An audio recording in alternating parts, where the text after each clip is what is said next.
What is the Bible really about?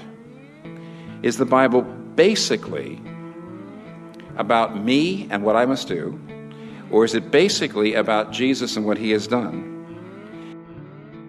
When you read in Luke and Acts how Jesus, in those 40 days, got his disciples together, 40 days before he ascended, after he was raised, what was he doing? Basically, he was saying everything in the Old Testament is about me.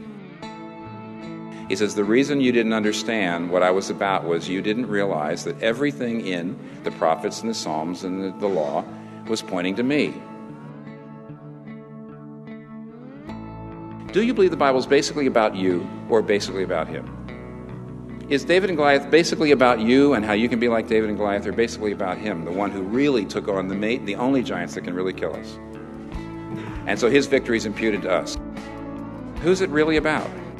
That's the fundamental question. And when that happens, then you start to read the Bible new.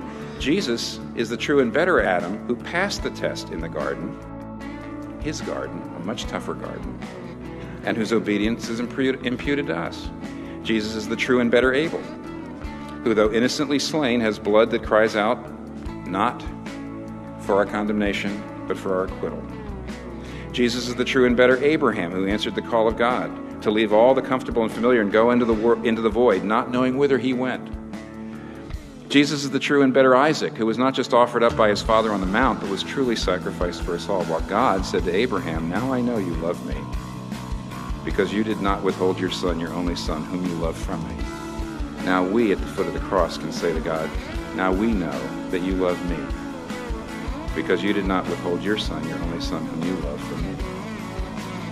Jesus is the true and better Jacob, who wrestled and took the blow of justice we deserve, so we, like Jacob, only receive the wounds of grace that wake us up and discipline us. Jesus is the true and better Joseph, who is at the right hand of the king and forgives those who betrayed and sold him and uses his power to save them. Jesus is the true and better Moses, who stands in the gap between the people and the Lord and who mediates a new covenant. Jesus is the true and better rock of Moses, who struck with the rod of God's justice now gives us water in the desert. Jesus is the true and better Job. He's the truly innocent sufferer who then intercedes for and saves his friends. Jesus is the true and better David, whose victory becomes his people's victory, though they never lifted a stone to accomplish it themselves. Jesus is the true and better Esther, who didn't just risk losing an earthly palace, but lost the ultimate heavenly one, who didn't just risk his life, but gave his life, who didn't just say, if I perish, I perish, says, when I perish, I'll perish for them, to save my people. Jesus is the true and better Jonah, who was cast out into the storm so we could be brought in.